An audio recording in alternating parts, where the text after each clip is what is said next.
Ngayong taon mga ka-RSP, bibigyang pugay ang Pilipinas bilang Guest of Honor sa prestigyosong Frankfurt Book Fair 2025.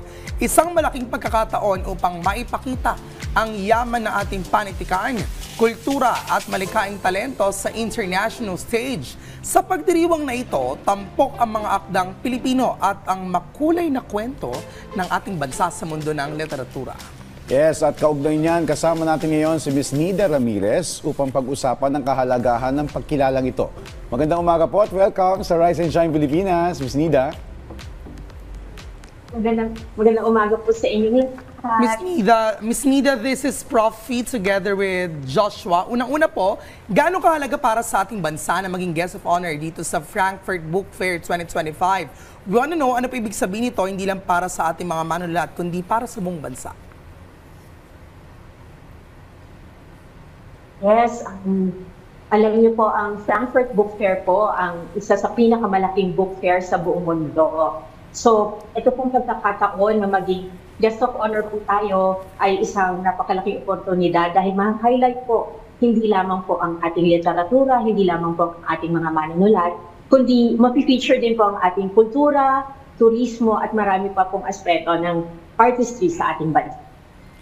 Alright, Ms. Nida, sa atin po sa Filipino authors, illustrators at publishers na makakasama sa delegation, ilan po? Ilan po makakasama dito at ano po yung inaasahan natin na ma-achieve nila?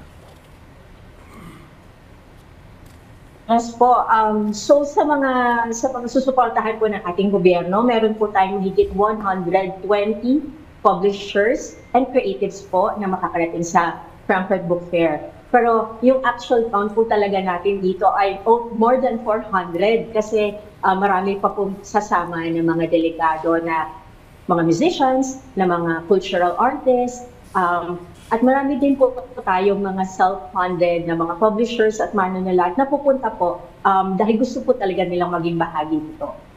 Alright, ano po yung mga specific cultural program o exhibition na itatampok sa Philippine Pavilion? Paano po nito pinapakita ang ating rich literary heritage sa international audience? Go ahead, ma'am.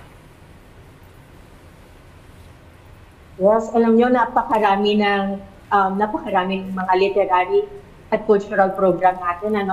I think more than 100 na tayo ngayon sa ating programs at araw-araw pa itong nadadagdagan dahil sa mga interest ng mga iba't ibang organization sa Germany na makipag-collaborate sa atin para dito. Pero ilan lang sa mga babanggitin ko, meron tayong program tungkol sa women's fiction from the Global South. Magdi-discuss tayo tungkol sa baybayin, tungkol sa mythology ng ating bansa, traditional Philippine theater, katulad ng sarsuela, komedya, gotok, tagal, at translation natin, how it is political, tungkol sa gender, marami pa. At itong mga usapin na ito ay i-highlight ito ng mga creative synopsises or performances gaya na manggagaling mula sa Cuerdas Pilipinas, sa Philippine Madrigal Singers, Enigma. So, it is really a collaboration of literary and culture. Alright, sa perspective mo, Ms. Nida, paano o ano yung pakinabang nito sa ating mga Filipino readers, lalo na sa ating mga kabataan mula sa pagkakaroon ng mas malawak na exposure sa international book markets?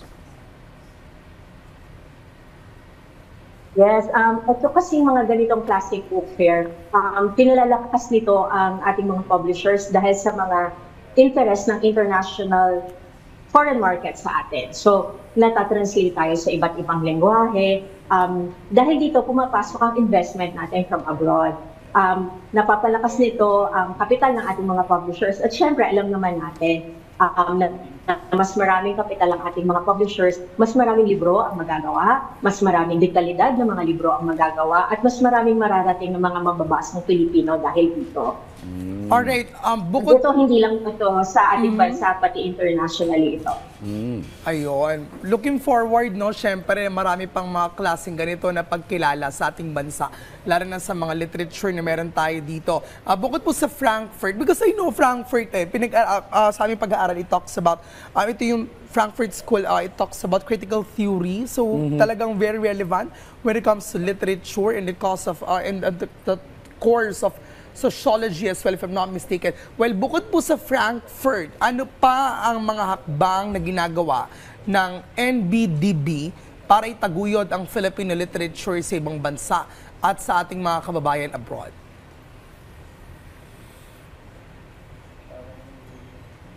No, hindi lamang Frankfurt ang sinusuportahan book fair ng NBBB. Nakarating na rin tayo sa France, nakarating na tayo sa Italy, sa Abu Dhabi, sa Singapore, sa Jakarta. At syempre, tinatarget din natin ang iba't iba pang book fair mula sa iba't ibang bansa para mas lalo ma-expose ang ating literatura sa iba't ibang mga bansa at iba't ibang mga tao. Ano? Pero bukod dito, ang NBDB ay merong translation subsidy program na nagsasali ng mga lingwahe natin. Hindi lamang from Filipino to English ito ha. Ito ay mula sa iba't ibang regional languages to English or to other foreign languages as well. So, ito pa lamang 2025, meron na tayong 43 titles na translate mula sa fiction, children's literature, sa ating poetry, sa ating comics at graphic novels. Ito ay mula sa 27 na iba't ibang publishers mula sa iba't ibang bansa.